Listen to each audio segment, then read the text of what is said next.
All right. Well, we do have 5 o'clock, so I wanted to welcome everyone. This is our second poetry reading at Neat Coffee Bar. And I guess I'm the unofficial host. My name is Richard Weissman, and I've been writing poetry since 1987. And tonight, because we're so close to Christmas, we decided to do a seasonally themed hour of poetry. So welcome to everyone, and if you have a poem and it's not seasonally themed, nobody's going to kick you out. All right, so with that, I guess we'll just get the ball rolling, same way that we did it last time, kind of unofficially. Whoever wants to get up and read a poem. I guess I could start out with one of the poets. So in terms of feedback, our real host and owner of Neat Coffee Bar, Wayne, said, could I incorporate some of my friends who write poetry across the globe? And so I did kind of put out some feelers, and the first poem that I'll read is actually not written by me. It's written by Laurent Yvonne Gerwich, and he is a poet that I know from Buffalo, New York. He's really talented, and he wrote us a Christmas-themed poem back in 2021. It's called Bridge Over Christmas Waters. Winter's day holds its breath in magic silence. Christmas Eve in Central Park, dormant browns outlined in white, footpaths dressed in snowfall wend their way bridge to archway. Young eyes with flushed faces gaze downwards at dark water. Reflections shimmer red and blue and pink below cast iron and concrete. Snatches of voices raised in song drift between skeletal trees. The city, omnipresent, fades away into the mists of gathering flurries. White Christmas in Central Park. Born in conflict, lives today in peace. Such peace as we find in the season, annular reflections of joy and love. Alive in the dash and frolic of children on the eve of the day, homeward bound in the approaching dark of a silent night, a holy night. Broken by a distant beat, the rat-a-tat-tat of a little drummer boy celebrating a birth.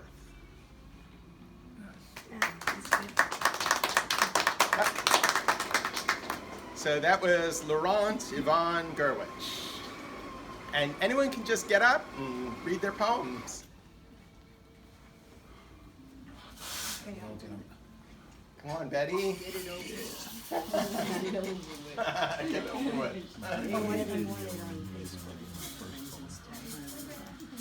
What's that? Yeah, we're recording. Yep. Okay, this is a poem written by a very close friend of mine.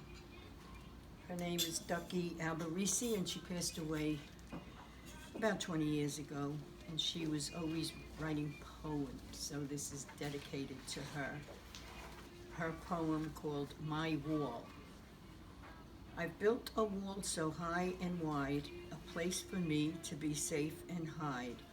I started this wall the day I was born. Over the years, it's become very strong. It kept people out and kept me in. This wall to me was my greatest sin. This wall in my life caused me to stumble, but thanks to the Lord, it's starting to crumble. Someday I'll be free of this wall you see, then I could be free. And Ducky's from Staten Island, was from Staten Island. Thanks so much, Betty. Anyone else? You're more than welcome to get up. Good job, Betty.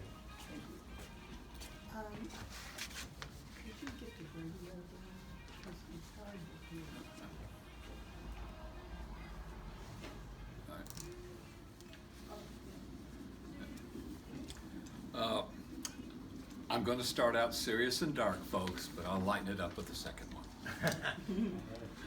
This is called You Know Who.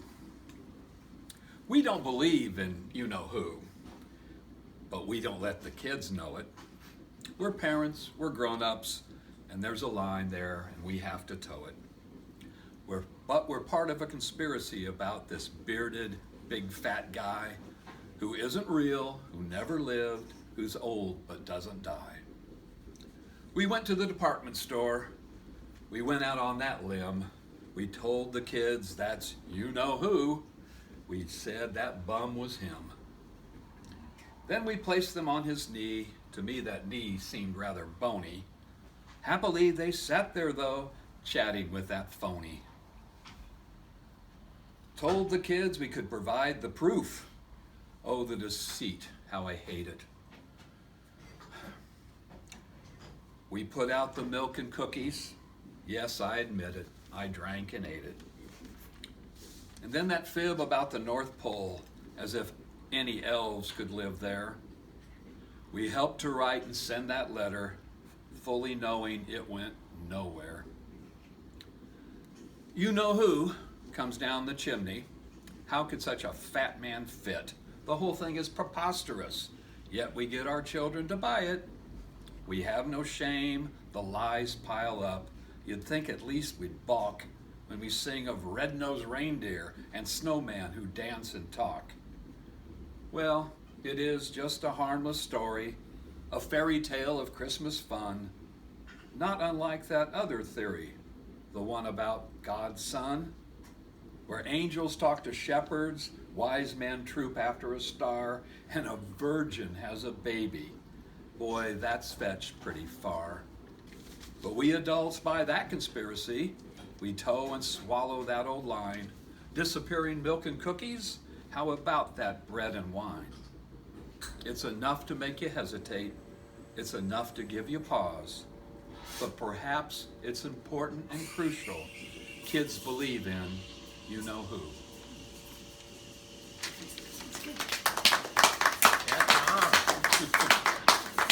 An atheist celebrates Christmas. Okay. And you can stop videoing on this one, okay?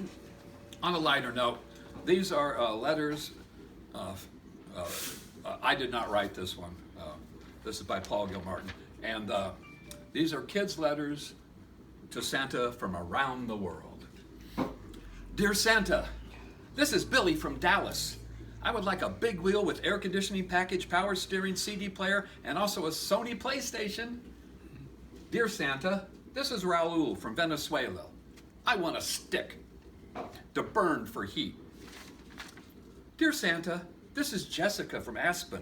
I'd like a Barbie dream house with electric sports car and lots of outfits and matching outfits for me too, please. Dear Santa, this is Lupe from Paraguay. I want some rain so I can stop drinking my own urine. Oh, lovely. Dear Santa, this is Joe from North Chicago. I want a new bike with a G.I. Joe with Kung Fu grip and grenade launcher. Dear Santa, this is Aziz from Yemen. I want the grenade launcher. Dear Santa, this is Jimmy from Greenwich. I want an electric train set with the whole village and mountains and tunnels and a robot to clean my room. Dear Santa, this is Chan from Laos. I want an electric scooter, a surfboard, rollerblades, and an MP3 player. Just kidding, I want a stick. Dear Santa, this is Ibadabadu from Calcutta. I want a fly swatter, one that doesn't hurt you when you hit your face, and some off. Dear Santa, we are the children of the world. We want Tom Hannafy, the guy reading this poem, struck dead.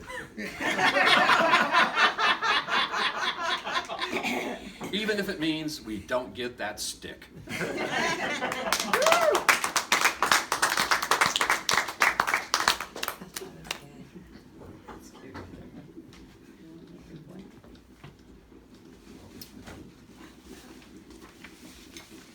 I read one of our global poets? So this is by, oops, let me get on camera. So this is by John Chesterton, and John is an Englishman who I believe currently resides in Australia. Really talented. His poem is actually more of a New Year's poem than a Christmas poem. It's called Shadows of a Setting Sun. Ephemeral bells, our term is over. What is long since past is done. Old skins crack, tether no wiser, shadows of a setting sun. Glory fades and none so brave, promises the pagan shun, drown in whiskey, wine, and clover, all our troubles, fearsome gone. Mine the ashes of December, what I leave behind is done, visceral stars above remember, shadows of our temperate sun. Never too cold to celebrate, never too old we cry, never too late to change our fate, poor or great we die. Never too proud to say I'm sorry, catch and bury that lie. Never too drunk to hide the worry, stop and wonder why. And when our world all over ceases, when birds no longer fly, when nothing sings or pageant pleases, never too late to try. 11 bells toll the longing hour, dragon fire spectacle begun, crackling skies splinter shower, quivers blazing run. Do guides sidereal ever wonder how a year in heaven is spun, never to greet the day in splendor, shadows of our Spartan sun. Moon the broker, tarry the weaver, what I dream has yet to come. Stars surreal shine forever, immutable and unforsaken. Ephemeral bells, our term is over, rising river of dawn awaken. New year gather, wiser waver, shadows of a setting sun. And that was John Chesterton. Okay. Anyone can go. You better get up or else you get stuck with me again. Yeah, right.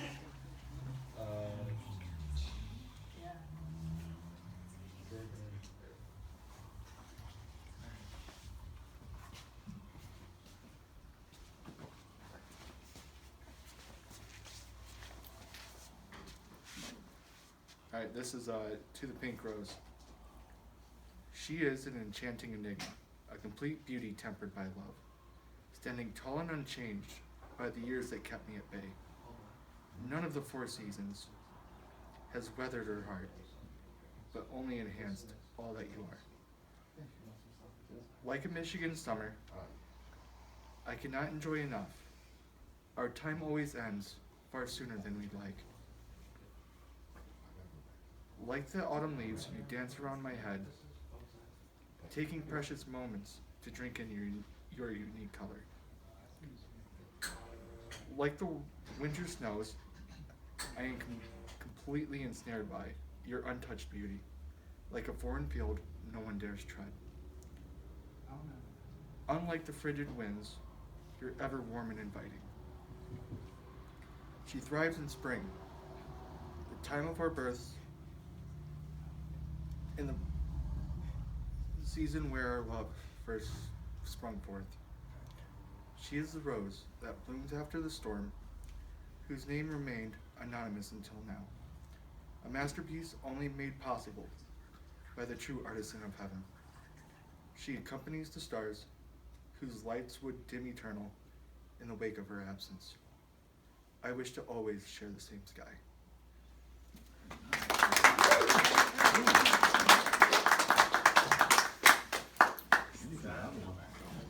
You do another one. I'll move, yeah. Go ahead. Go ahead. Go ahead, Chelsea. Hello, I'm Chelsea. Hi. This is called A Commercial Christmas. Silver bells ringing, Noel singing, a silent night.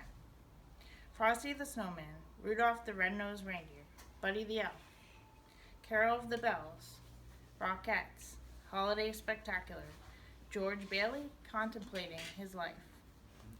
Icing mom's homemade cookies, decorating the tree.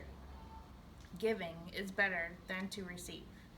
Normally, each year before, my eyes fill with wonder, but this year I've become numb and under slumber. This year, Christmas doesn't hold quite the same glow. This year, Christmas is only just commercial.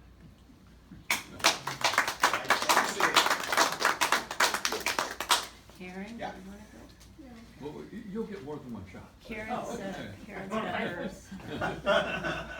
But yeah, go ahead. I warn you, I haven't written a poem in about 60 years. Yes, Well, it's about time. I used to write bodies, littered things. Anyway, this is the mystery of memory. My first friend died during the night. I do not know his name. He hovered over my crib, waiting for me to fall asleep. In the morning, he lay dead by my cheek. I am broken-hearted. It signifies that I am to leave my parents' sleeping quarters and graduate to a big girl bed in my sister's room. I wonder where my friend came from and where did he go? Did he have a name? I wonder if I will ever know. I continue to thrive and grow. It is now my first year in school. I'm discovering new worlds. Saturdays are for ballet class. Miss Lula drives me and the girls to the studio of Miss Andress. There is a detour from our normal way. Buildings and parks it lacks. We're in a strange area of flat fields and railroad tracks. Suddenly, I catch the smell of the hay, popcorn and musty elephants. In an instant, I know, and none too soon, my friend who died came from the circus, and his name was Balloon.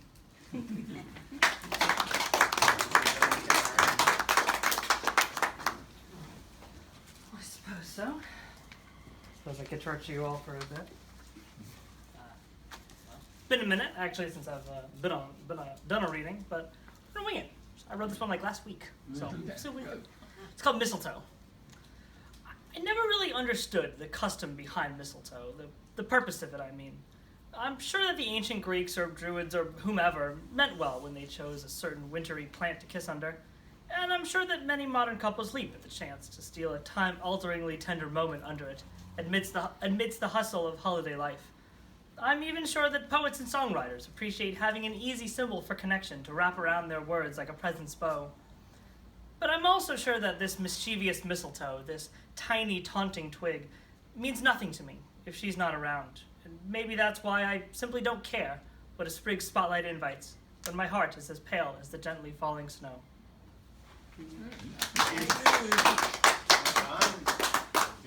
sure. I have one from Sydney, Australia, from Bernadette Newton. Woo! She goes by the name of Neutron Bomb on allpoetry.com if you like it. And she's my co-host Yes, on Late Night Poets and Art Crafters Selling Art, alternate Thursdays. This is And- called Lonely Christmas by Bernadette Newton. Newtown. As kids, the majesty of Christmas was real. Our mom and dad could read a rickety-spined copy of The Night Before Christmas. We peeled ourselves out of bed at dawn to check the stockings hung with hope.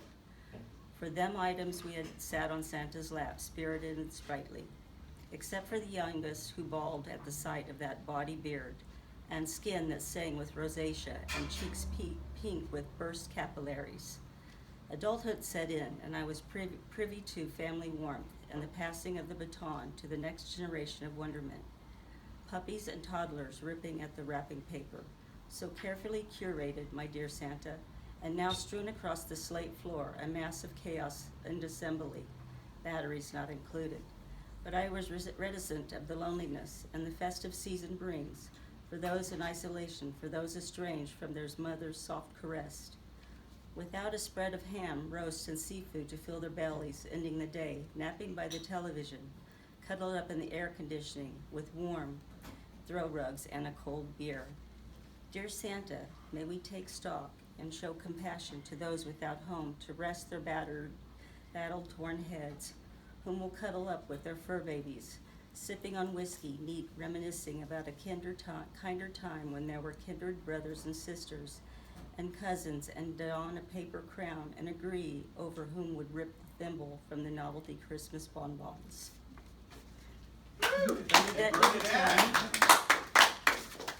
And this one is from Lauren Carr. She is local and she used to run the Gateway Art Gallery, but is not able to get out, but she wants to participate still. And this is called My Dining Room Christmas Tale, Lauren Carr. I trim this tree each year with love and just a wee tear, as I know each angel has a place at the Christmas table near. The table is set on day one with settings of those gone. The centerpieces are so dear, they'll be here long after they're worn. The tree is always next in line to show my loves I care. Each angel is a love of mine, I wish they were over there. Each crystal is a smile for them to watch our Christmas feast. Each crystal toy holds their story, of which forgotten not the least. Which each angel, the story I tell, is rich with their smiles and love, and the warmth I receive is welcome, and I know it comes from above. Now I have the table set, that all I know they are invited. Fill these seats with merriment, and let them know that's wrong. What's wrong is righted. Lauren Carr. And this one is mine. It's called Take Each Other's Hand. Take each other's hand, connecting of all hearts, encircle the tree of life, as we embrace the joyfulness of love. For it's Christmas time again. The spirit of the season has the power of turning enemies into friends. The timelessness of our existence, the boundaries of our skin, brothers and sisters alike, connected to sacred divine within. For I am you and you are me, so it becomes crystal clear with blessed holiday cheer that the spirit of love and the joy of Christmas time can help the blind to see. Merry Christmas, love always and all days.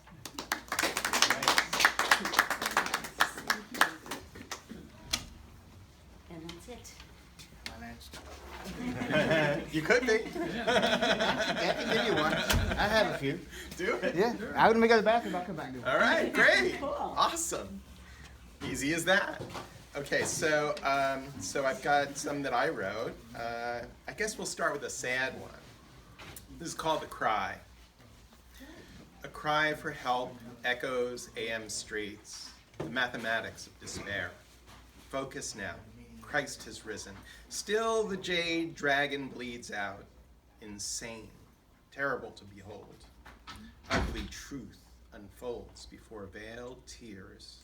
Christ is born. Hope for the empty, as prayers trickle down homeless backs. Who can withstand it? Who is that holy? Blue saints, timeless, luminous to behold, crying, keep 'em moving, nine's near striking after all. Christ in the manger and death on a needle. And the third day he rose. And the third portion of heaven opened, and the third angel cried, it's Christmas time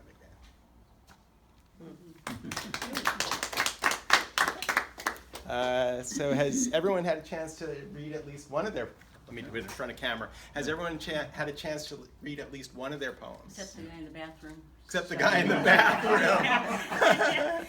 Talk loud.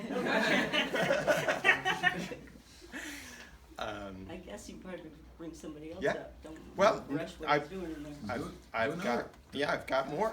Okay, so let's see. Let's do one that's spiritual since I just did a really sad one. Okay, so this one is called Melchior of Parsa. 1. We three kings. I, Melchior, once reigned as king over vast and varied Persian lands before these meeker final days of life. I recall that sacred season and approach of the solstice when gazing north I witnessed the rising of God's brightest star, rare formed from alignment of Jupiter and Saturn, till it blinded as it crossed over Parsa's cold, wintry night sky. The celestial sign called me westward on assback, And so Persia's courtly maidens combed clean my long gray beard and anointed my crown with sacred oils. Yes, royal pages filled my saddlebags with gold as a gift for that timeless infant king of the Jews and savior of all mankind. Simultaneously, approaching Jerusalem, my swarthy, thick-bearded, middle-aged, kingly brother did come on camelback from Arabia, bearing gold rocks of frankincense, to show this Christ as priest most high, and foreshadow the Son of Man's untimely death. Next, a woodsy scent flowered, then flamed our nostrils as we two elder magi glimpsed Caspar, young king of Kandahar, bearing his gift of myrrh, so heaven's newborn Christ might heal old wounds of man. 2. Prophecy fulfilled. Onward through bleak Judean desert night we traveled, ever guided by God's blinding winter light, till it came to rest above a manger in Bethlehem, where a choir of heavenly angels sang praises and wept for the Virgin Mother and infant God, till all were quelled. Then we drew near, bowed our lowly, crownly, heavy heads, and presented these earthly gifts. 3. Aftermath. Soon after, we each returned to our antique lands, renounced our temporal empires, fed the poor with kingly riches, and waited for the hollow voice of one crying in the wilderness, and later still, for silence of a star-crossed death. Both those two, the cry, and this one's called Melchior Parser. That's really good. Did you have one? Yeah, I got one. Great. We do from here, it's fine, I don't care. If you want to be on camera, either way. Alright, this is sad but true. So you can tell me who you think wrote it. Alright, the soldier laying sleeping, silent and alone, curled up on the floor in his one-bedroom home. The face was so gentle, the room in such disorder. Not how I pictured a United States soldier. Was this the hero of whom I just read? Curled up on the poncho, the floor for his bed. I realized the families that I saw this night owed their lives to these soldiers who were willing to fight. Santa Claus.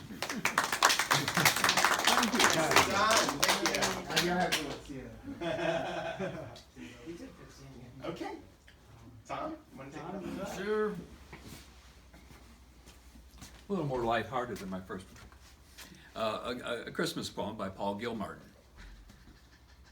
Eggnog, tinsel, falling snow, buttered rum and mistletoe, Christmas trees and hanging lights, the sounds of carolers fills the night. Shopping hours long and hard, Visa phones and cancels card, unpaid bills and mounting debts, family gathers, depression sets.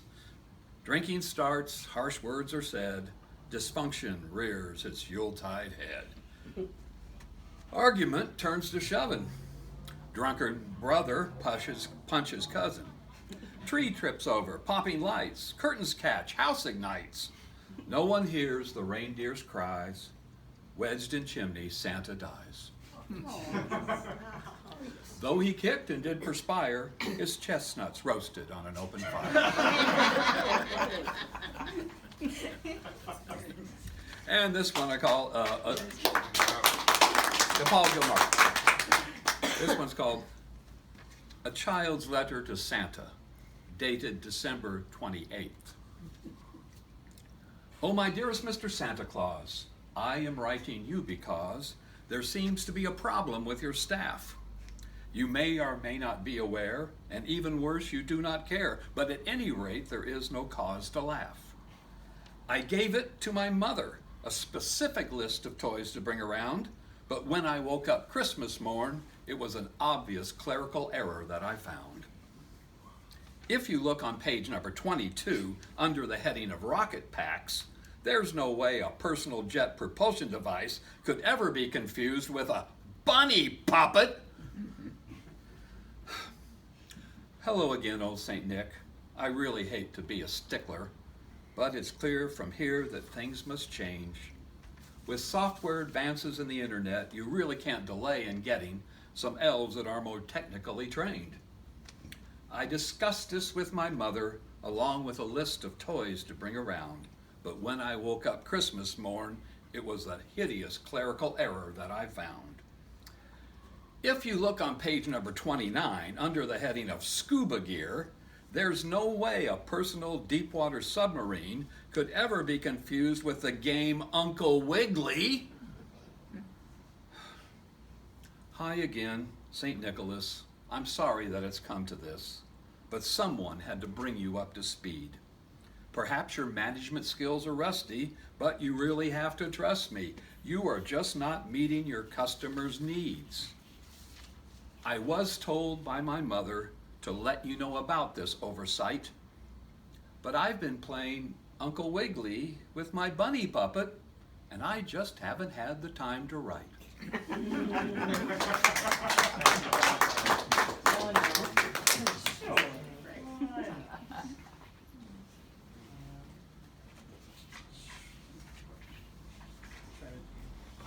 It will also be less of a bummer, this one, than my previous. This was called, it's Christmas per se, but you know, it's in lighthearted spirit. It's called Monday Morning Housekeeping. Sometimes I find small wisps of golden brown hair lying around my dreams, across the sink, on my clothes, weaved within my very soul. They're welcome, though I need not more reminders, accidental strands of beauty in my life, and though many things mystify me about my dearest, one puzzle rises far above the others. How can one girl shed so damn much? Well,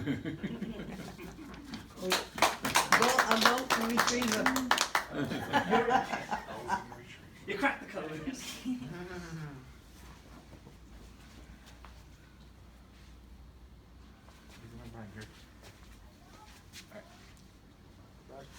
Yep. Alright, this one's called Dreaming Gently.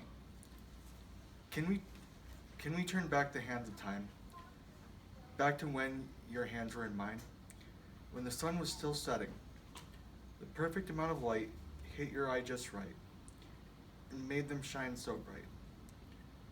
As the day proclaimed its farewells, its nightly shadow now cast.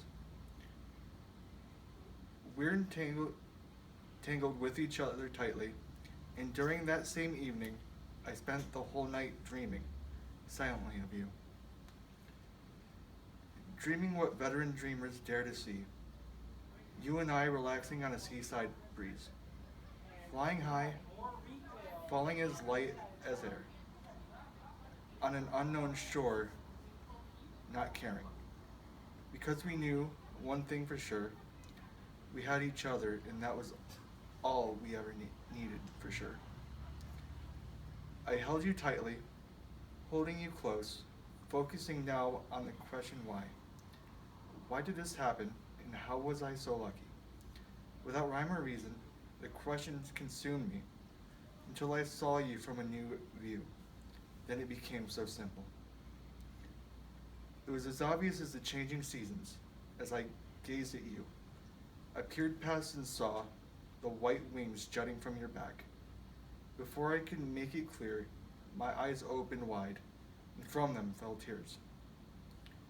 Before the end of my gentle dreaming, I fell to my knees, asking you kindly, in my arms wrapped so tightly, could you love me for the rest of eternity? As I woke to the sun's light in the early morning dew, I took a look and saw a lovely view. To the sun shining through, showing your transparent wings. Smiling, you opened your eyes, showing the reflection in mine. In a hushed tone, you whispered a word, a tear from my eyes when I heard eternity.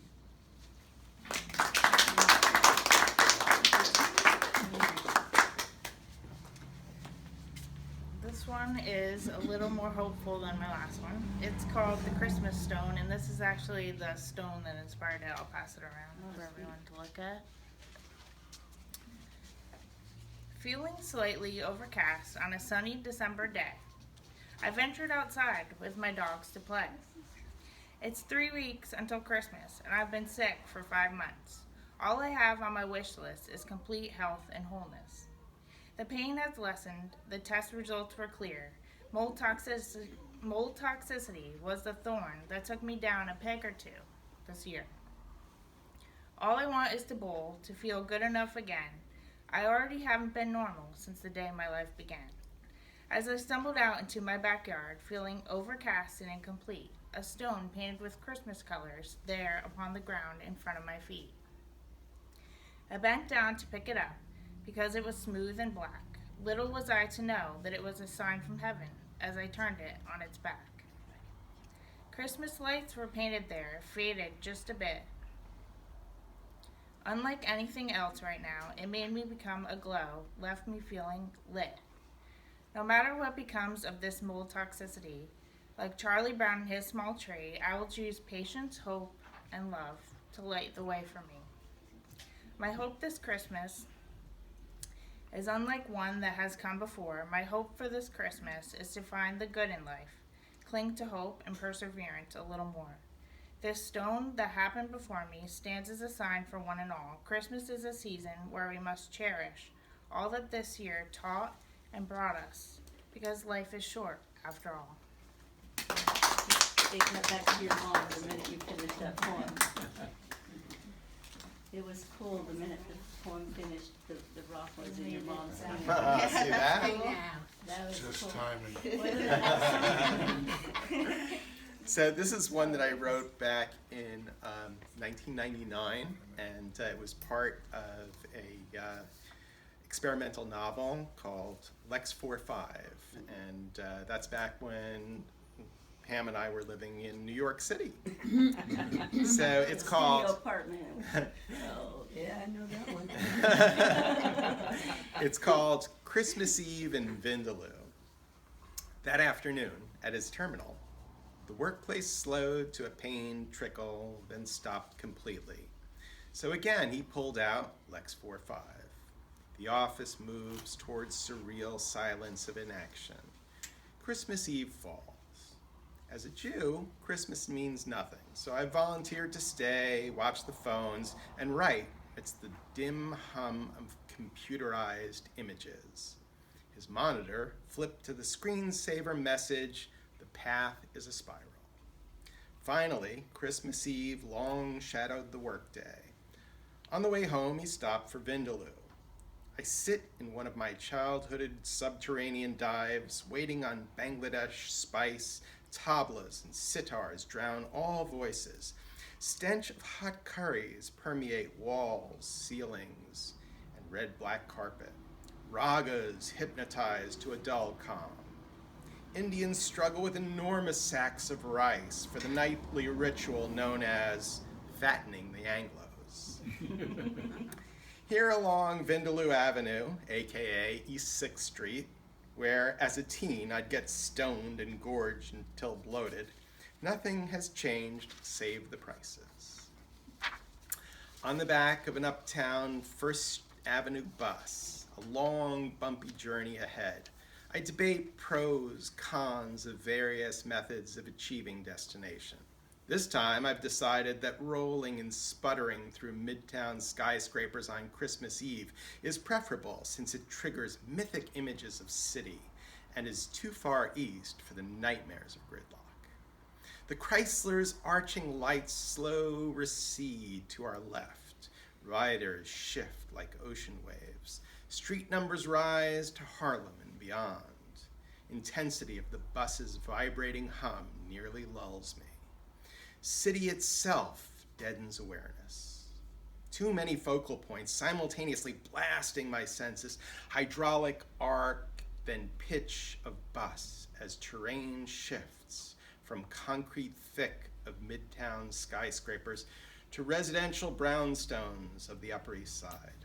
High fashion chic precariously mingles with rent-controlled studios. American elms shimmer with tinsel and Christmas lighting. Streets still in anticipation of the approaching eve. Even the deadly rush hour nightmare of 59th Street is tamed to a hectic busy as the neighborhood climbs into view. Each dusky street has its own series of tones, of personal and collective ghosts, rising from dormant memory banks with a neon wink. or odor of sour flesh. Each corner remains familiar despite an endless, ever-morphing sea of faces. I feel like I was there. And then this one I wrote way back. This was in the 1980s when we lived in Ojai, California. It's called Whispers of Christmas. A chilling frost has turned the eve white as whispers of Christmas fill stockings this night. Old bearded Saint Nick to chimneys far wide, while parents trim nobles with care and meek pride. The carolers this merry ever onward doth sing of glory to Jesus, the ageless child King. For though so many are hungered and cold, the whispers of Christmas of joy still unfold. And even midst bleakness of want and of shame, the mystery of love is our birthright to claim. Chant whispers to the nations each day, every year, for through them the essence of truth shall appear, that love is the meaning, the way, and the light, long as whispers of Christmas, like stars, paint the night.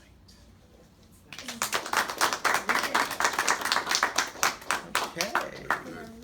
Hey, Mike. Yeah. How are Go ahead, Mike. You got a poem? Did you bring a poem? It is a poem, but I didn't write it. It just popped into my mind when I was listening. Okay. This is by Robert Service. I don't know if you all remember him, but anyway, he said, "My father Christmas passed away when I was only 7. 21 lack a day, I lost my hope of heaven. And the hell of it is because I don't know which hurt the worst, my God or Santa Claus." Thanks, Karen. Okay. Go for it. I suppose no one else does. Hey. I've always got more, but All right. Well, then, let's keep the party going. let's keep it going. Keep it going. Yeah. Great. Let's keep going. Alrighty. Not Midnight Mass, but this is called a Midnight Promise. No matter how much my mind breaks or my heart hurts, I will keep my flame alive. Whether it emblazes the world or is reduced to smolders, I will give everything to find out. No darkness will snuff me, nor time blow away the song in my soul. It's a simple. Nice. Come on. Chelsea, do you want to do another one? Yeah. Awesome. Where'd you do? All right. This one's called Santa, Please Bring Me a Boyfriend. And I have been reading this book, and the title kind of struck me, so I decided I was going to write I thought you brought a boyfriend around for us to pass around. Thought she brought a guy for us to pass around. It's the most festive time of the year, but sometimes it's the most lonely. I'm not asking for much, but I want a guy with the dance moves and confidence in Napoleon Dynamite, someone who's there for his friends. Asks me how my day has been, encourages me when I'm feeling low and no good. Someone to sing the karaoke duets with, understands that to be with me is in fact the ultimate gift. Someone who seeks to be understood just the same as me, even through both the anxiety and depression or autistic meltdowns. Someone who makes me smile instead of frown, wipes my tears. Someone who wants to adventure their way through the years. Someone who drives me wild and doesn't go mild, cold, or lukewarm. Santa, this year I'm asking directly for something different than any year before. All I want, all I need, is someone who wants to do all of life's moments with me. And at the end of the day, trusts and accepts all I am. But most of all, loves me as much as I love them. Want to do another one, Tom? Well, I only got other people, so I'd rather hear these Oh. guys. You want to do one? Yeah, I have one. I'm just looking for it. But, Okay. I want to hear this. So, I do have one, but I need a cell phone, so you have You your wanna pen- use you my have your phone? cell phone? almost have them memorized, but Poetry. yeah, they're all I know poetry. Oh, Mike, I just got your message. Thanks. Got it? Okay. Probably the darkest thing I've ever written in my life, so here, let's go. Let's try it out. Alright. This is a journey to hell and salvation. When I come upon my fate, and I stand in front of darkened gates, I wait for them to open wide, to meet the reaper that resides, to lead me to the path through darkness that awaits, the path beyond darkened gates. He led me down a dim light path. I asked him once about his existence, and if he felt the hurt of the souls he had led. He gripped my hand tight as he wiped a tear from his eye. He told me that he also waits for the setting of his sun, of his final day. I feel sorrow for the dark figure's heart. The Reaper led me to a crossroads path that both dead-ended at gated entrances. One was gold with choir singing, and the other was a shade of maleficent red, where the deafening cries of the damned are heard screaming. As I trembled at the darkened path, I heard the sound of Satan's laugh, and saw a wicked smile as he pointed a grotesque finger at me. At his side, a ring of keys, which he shook menacingly. He thumbed through them, a crooked eye fixed on me, certain that I was to share his tomb alongside him. The King of Lies greeted me, rattling again his ring of keys, and counting my many misdeeds. His pointed tail wrapped around me, he laughed again quite menacing, holding up a key which would be the cell from where he said he'd lock me away, and I'd never see the light again. He kicked my, he licked my face with his flesh-tearing tongue, telling how sweet my misery was, before he welcoming me into hell. Just as Satan was about to take my sight, and his nails were at the skin of my eyes, something stopped him just in time, the ice-cold hand of the Reaper, intervening in what I was sure had become my fate. Behind him showed a brilliant light. Satan laughed at the Reaper's deed. The Reaper said I was not his to bleed. Satan asked, "What gave you the right?" When the light shined twice as bright. As the devil laughed out in glee, a host of angels came forth, a man in lead. Was the Son of